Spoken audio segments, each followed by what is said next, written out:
आता इतिहास अभ्यासताना काही गोष्टी आपण पडताळून पाहतो, काही गोष्टींचा अभ्यास करतो. त्यामध्ये कागदपत्र आले, ताम्रपट आले किंवा शिलालेख आले. तर त्यामधला हा एक शिलालेख आहे. बरेच प्रकार असतात. मग तुम्ही पत्र असतील, कोणाला सनद दिलेली असेल वगैरे. मग त्यामध्ये शिलालेख हा एक प्रकार असतो. कारण तो त्या त्या वेळेला एखादा किल्ला उभारला, एखाद्याला एखादी गोष्ट दान म्हणून दिली, तर त्या त्या ठिकाणी तो लावलेला असतो.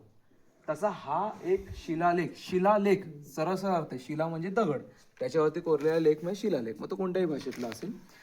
तर हा जो शिलालेख आहे तो रायगड उभारताना किंवा उभारून झाल्यानंतर इकडे काय काय केलं, हे कशासाठी उभारला रायगड, त्याचं डिस्क्रिप्शन द्या, त्याची माहिती पूर्ण देणारा हा शिलालेख आहे. तर महाराजांच्या बांधकाम किंवा हिंदवी स्वराज्याच्या बांधकाम कथाचे प्रमुख जे होते, हिरोजी इंदुलकर किंवा हिराजी इटळकर.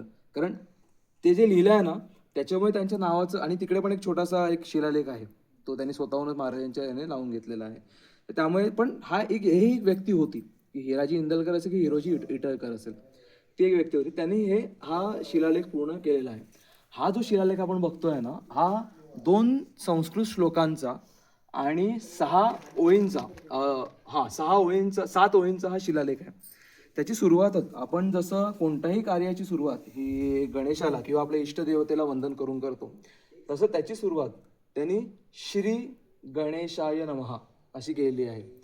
संस्कृत आहे पण लिपी देवनागरी आहे. काही काही शब्द जे आहेत हे थोडेसे मोडीमध्ये आलेले आहेत, पण प्रॉपर देवनागरी आहे. तुम्ही कोणीही वाचू शकता, व्यवस्थित वाचलं. फोटो घेऊन जाताना आणि स्वतः वाचायचा प्रयत्न करा, रेफरन्ससाठी मिळतील तुम्हाला इतर ठिकाणी.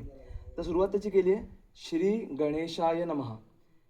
पहिला श्लोक असा आहे, प्रासादो जगदीश्वरस्य जगतामानंदनोज्ञः श्रीमत छत्रपती शिवस्य नृपते सिंहासने तिष्ठिता. ठीक आहे. मग कधी तर शाके षट नव बाण भूमी गणना आनंद संवत्सरे ज्योतिराज मुहूर्त कीर्ती महिते शुक्लेश सार्पे तिथो. हा एक पहिला श्लोक आहे. ह्याच्यामध्ये स्पष्ट म्हटलंय प्रासादो जगदीश्वरस. आता काही इतिहासकारांच्या मते हा जो देव आपण जे केला तो वाडेश्वर आहे, आणि काही इतिहासकारांच्या मते तो जगदीश्वर आहे. तर या जगदीश्वराचा अर्थ हाही होतो जो शंकर आहे, आणि या जगदीश्वराचा दुसरा अर्थ असा होतो, कोणताही व्यक्ती राजा म्हणून सिंहासनावर बसला की तो विष्णूचा अवतार असतो.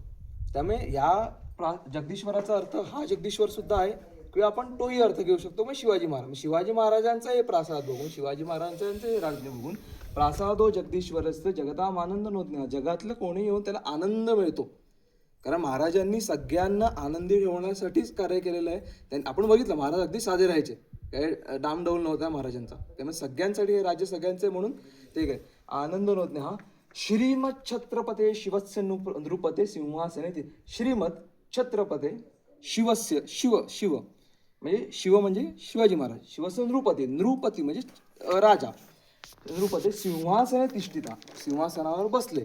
कधी बसले? शाके. आता हे शक जे आहे ना, हा एक महत्वाचा आहे. शिवाजी महाराजांनी शक सुरू केला. शक सुरू करणारे फार कमी लोक होऊन गेले, त्यातले एक शिवाजी महाराज. विजयराव देशमुखांचं पुस्तकाचंच नाव आहे शककर्ते शिवराय. विजयराव देशमुख आत्ताच गेले काही महिन्यांपूर्वी.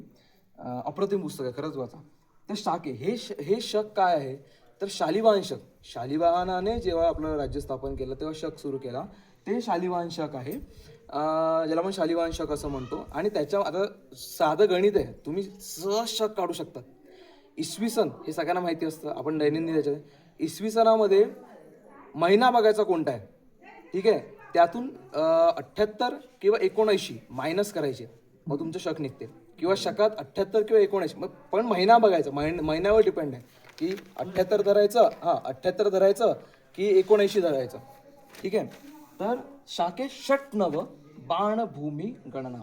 षट 6, 9 बाण म्हणजे 5, भूमी म्हणजे 1, आणि अंकानाम वामतो गती. कारण संस्कृतमध्ये तुम्ही अगदी तुमच्या शाळेतलं जो टेक्स्टबुक वाढून बघा संस्कृतचं, जेव्हा आपण लिहिताना आजचं 2026 लिहू, पण लिहिताना 6202 लिहितात संस्कृतमध्ये. बोलताना पण तसंच म्हणणार 2026, पण लिहिताना उलट लिहितो.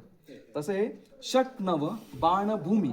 षट 6, 9 म्हणजे 9, बाण म्हणजे 5, भूमी म्हणजे 1, म्हणजे शके 1596.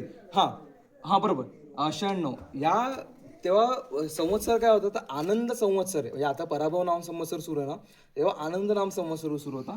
शाके षटनव बाण भूमी गणना आनंद संवत्सरे ज्योतिर्राज कीर्ती मुहूर्त कीर्ती महिते शुक्लेश सार्पे तिथून. शुक्ल म्हणजे शुक्ल पक्षातला ज्येष्ठ शुक्ल त्रयोदशी, ठीक आहे. सार्पे त्याचा 3 तो शुक्लेश सार्पे तिथून. ते झालं. आता त्याच्यानंतर दुसरा जो श्लोक आहे हे महाराज कधी सिंहासनावर बसले त्याचा उल्लेख करणारा पहिला श्लोक आहे. दुसरा श्लोक जो आहे ना तो असा आहे की रायगडावर काय काय बांधकामं झालेली आहेत. म्हणजे मी म्हटलं ना आपण किंवा दादाने पण म्हटलं ना की हे शिवपूर्वकालीन आहे किंवा हे शिवाजी महाराजांच्या काळात असं काही नव्हतं. तर शिवाजी महाराजांच्या काळात काय काय होतं हे हिरोजीने स्वतः लिहून ठेवलं. ते असं आहे, पुढे गेलं ते शाके षडनव बाण भूमी गणना आनंद संवत्सरे. हा इकडे संपतो. वापी कूप तडागराज रुचिरम रम्यम वनम वितिको स्तंभी कुंभी गृहे नरेंद्र सदनेर अब्रम लिहे मिहिते. ठीक आहे. वापी कूप तडा विहिरी आपल्याला रायगडावर कुठे दिसतात? कुठेच नाही आहेत. पण मुळात आपण जो रायगड बघितला हा रायगड तेवढा नाही आहे. रायगडचा घेरा हा रायगडवाडी छत्री निजामपूर तिथपासून सुरू होतो. त्याची माची म्हणजे पाचाड आपण जिकडे राहतोय तिकडे, आणि हे त्याचं टॉप आहे.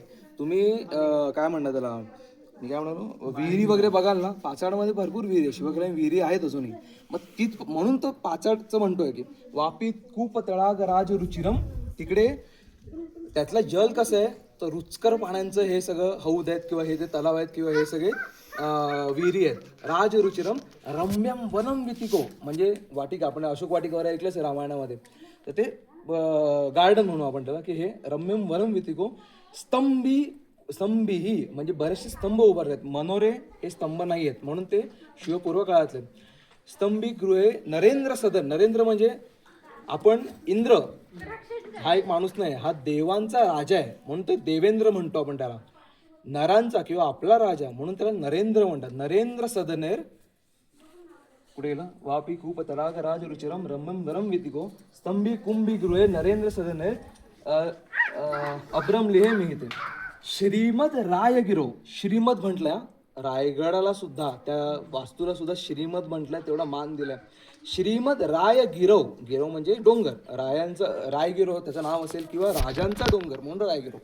श्रीमद रायगिरो गिराम विषय ही राजीना निर्मितो. इकडे रा आहे आणि तिकडे रो आहे म्हणून नाव काही असेल, कदाचित कुठेतरी चूक झाली असेल, पण तो एक माणूस आहे. कोणी निर्मिती केली? हिराजीना निर्मितो.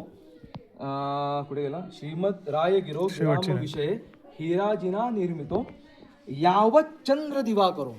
म्हणजे आपण बऱ्याच ठिकाणी बघतो चंद्र सूर्य असतात, त्याचा अर्थ असा असतो, आपण विरगळ असेल किंवा सतीशिळा असेल किंवा इवन हे सुद्धा धेनुगळ किंवा गदेगाळ सुद्धा त्याच्यावर पण चंद्र सूर्य कधी कधी असतात. त्याचा अर्थ काय की चंद्र सूर्य आसमंतात असेपर्यंत ह्याची कीर्ती जे वास्तूची किंवा कसली कीर्ती ही दिगंतीर राहणार आहे. तसंच यावत चंद्र दिवाकरो विलसित सावस्त मुजृंभते. जोपर्यंत चंद्र सूर्य असं म्हणतात तळपत आहेत तोपर्यंत शिवाजी राजांची, त्यांच्या स्वराज्याची, हिंदवी स्वराज्याची आणि या रायगडाची दीप्ती किंवा कीर्ती ही दिगंतर राहणार आहे. असा साधा सोपं, मी खरंच सांगतो ना, सगळ्यांनी मुद्दामून फोटो काढून घ्या आणि स्वतः वाचायचा प्रयत्न करा. अगदी सोपं आहे, अगदी सोपं आहे, अगदी सोपं आहे. आणि पुस्तकं आपल्याकडे बरेचसे आहेत, बऱ्याच इतिहासकारांनी लिहिलेली पुस्तकं आहेत, त्याचा आधार घेऊ शकतो. असा हा एकूण शिलालेख आहे.